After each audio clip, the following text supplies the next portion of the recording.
How about a little bit of dodging and burning, lightening and darkening? In your exercise files for this chapter, you will find Mr. Elephant right here. Now, the name that I've given the elephant is actually the name from the company Photospin where I got that image. And the reason I keep the name as the number is because some people sometimes ask me where I got an image, and I say, well, say photospin.com.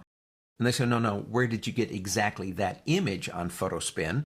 And they do actually have a lot of images of elephants. This way you know the number, you know where to get it. Photospin.com. Let's go ahead and open that guy up. Say how'd you do to Mr. Elephant. Now what we want to do here is we want to lighten some of the areas up and maybe darken slightly some of the other areas up to give it a more even appearance. It's not really necessary.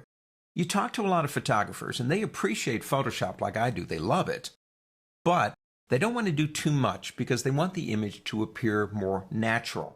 And I agree, but you have to understand, there's a natural world out there that's three-dimensional and dynamic, and my eyes process it constantly. And there is a static, two-dimensional world of photography.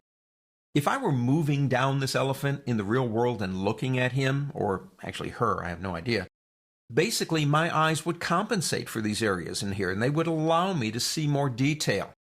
So in my opinion, manipulating an image to lighten and darken some areas does move it out of the world of a photograph. But I think it moves it into the world that we live in. So let's do this.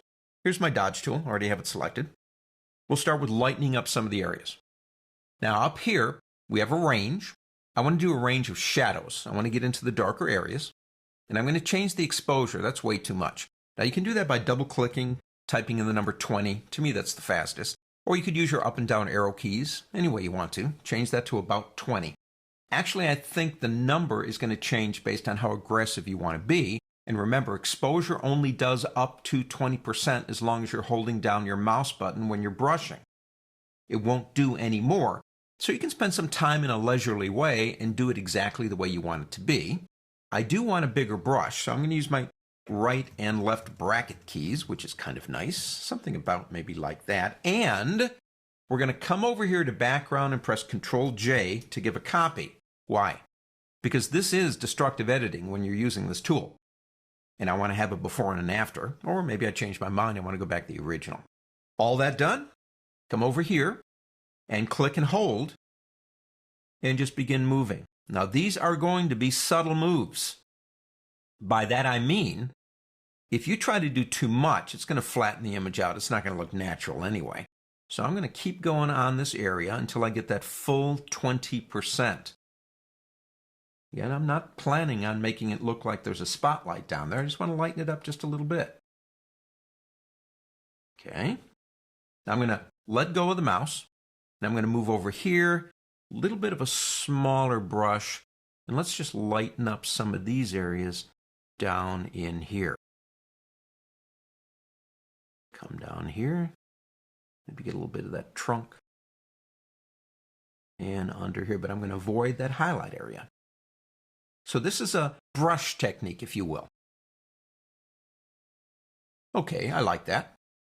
So let's switch gears now and maybe do a little bit of darkening. But before we do, let's see what we've done so far by turning this off. It's a subtle effect if you watch it while you're doing it. It becomes more obvious when you see the original. I think I want to tone down these areas just a little bit. So we're going to go into our burn tool, which means darken. We'll change this to highlights. And I want my exposure this time at about maybe 15. I don't want to do a whole lot here. All right, we come down to about here. And what I want to do, obviously, is make that brush bigger with my right bracket key. That's a little bit too much.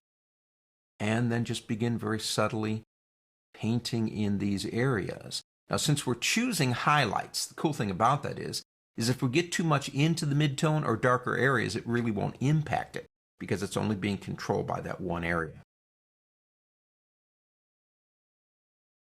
Okay, and again, as long as you've got your finger on the mouse, you're only going to get that 20 or actually 15%. Okay, let's stop there, let go of the mouse, come over here maybe. And again, we can look at a before and an after. Now, to me, You're generating an image that's beyond film, unless you do something like HDR photography, and you're making the image look a little bit more like what I saw or what they saw when they shot that photograph. Dodging and burning.